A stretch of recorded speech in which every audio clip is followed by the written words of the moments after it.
All right, let's get to this very interesting conversation now. A borderless Africa. Imagine that, right? It has been a political talking point in various parts of the continent for decades, in fact. And in fact, that's some of the reason why you even had the African Union be formed. Now, since countries gained their independence from the different colonizing forces that claimed parts of Africa, we've had conversations such as these.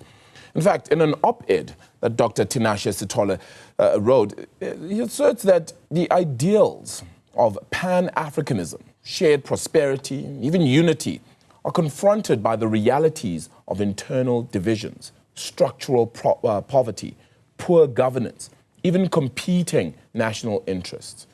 I'm actually joined by Dr. Sithole now, of course, a postdoctoral research fellow at the South African Research Chair Initiative for Diplomacy and Foreign Policy at the University of Johannesburg. Doctor, thank you so much for the time, Dr. Sithole. Appreciate it. Africa without borders sounds very novel, sounds absolutely great. Why have we not been able to achieve it all these years? It feels like we just have far too many conflicts. Well, very good morning to your listeners, and thank you for having me on your show. So, yeah, borderless Africa is a very topical issue, and it's been framed as a solution to most of the problems we're having in the continent. But however, I think what's missing from that conversation is the acknowledgement of the realities of internal divisions. I think, more simply put, most people do ask about if African states cannot,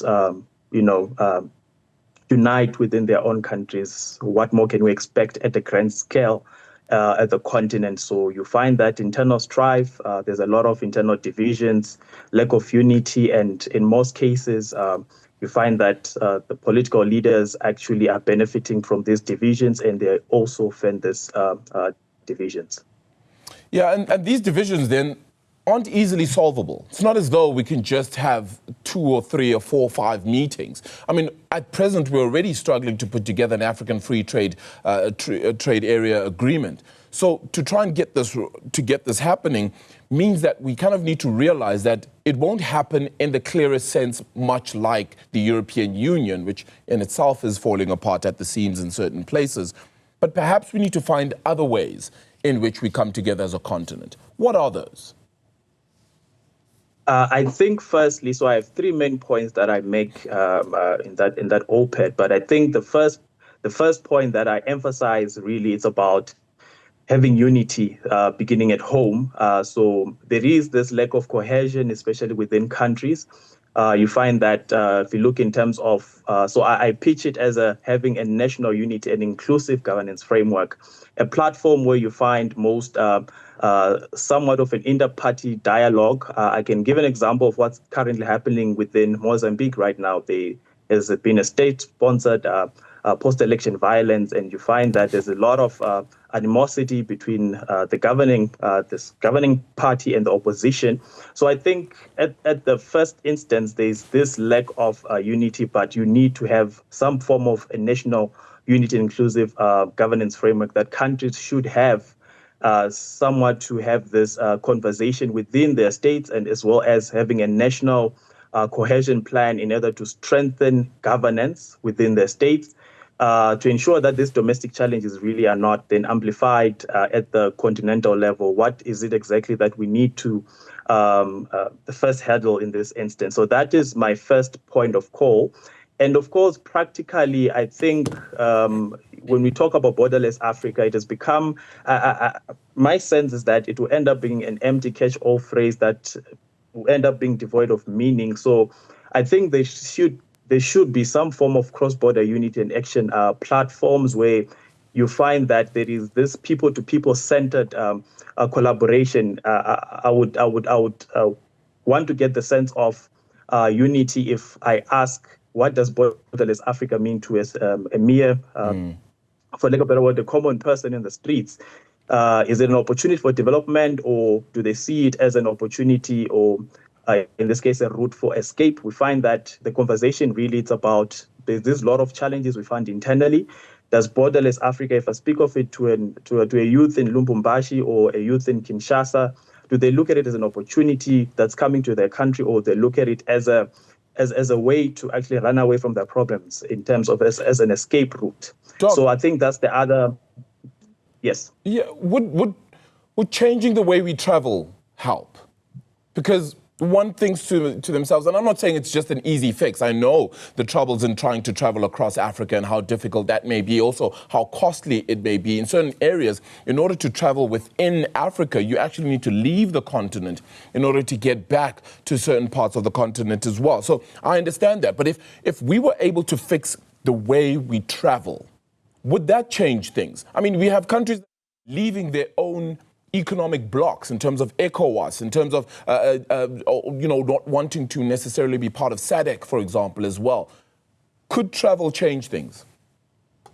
I would say also, I think traveling would also speak to the issue of mobility, access to opportunities. So it would play a role, but of course there are a myriad of other factors that are important when you look at the issue of actually the integration, or in this case, being able to achieve this goal of having a more Pan-African development, as well as integration and unity that we speak of. So yes, it's part of the many solutions that I think is important to have this easy access and mobility. But of course, there's a lot of other issues that need to be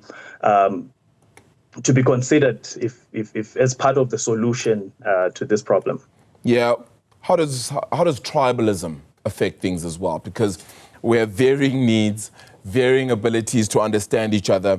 Language may be one as well, because you may have Francophone Africa disagreeing with Anglophone Africa as well in many ways.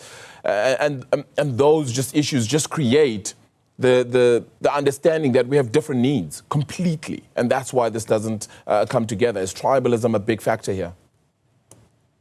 Yes, most certainly. If we look at the internal challenges when it comes to ethnicization of politics, it speaks to the issue of the division that exists within many countries, and that already also exacerbates or worsens the kind of divisions that we find. So tribalism plays a role. So that's why also at the beginning, my emphasis is having a national unity governance framework where it's about what is the goal of the country, the people of the country, as well as how does this tie down to regional integration, as well as the continent itself. So those are the building blocks. So certainly, yes, tribalism, ethnic politicization of conflict. Most of the conflicts we find in Sudan, DRC, have that element of tribalism or ethnicization of politics. But definitely. Yeah, it certainly helps. So what's the solution then? And I'm not saying necessarily a solution to having a complete Africa without borders, but an Africa with softer borders. Well, it's, the point that I drive through really as the solution is to firstly let's acknowledge what our challenge is. We speak of borderless Africa. We understand what we mean when we talk about borderless Africa as a solution? And with it as a solution, what exactly do we want to achieve? And what are the building blocks of that? And the building blocks, I think it starts from the country itself.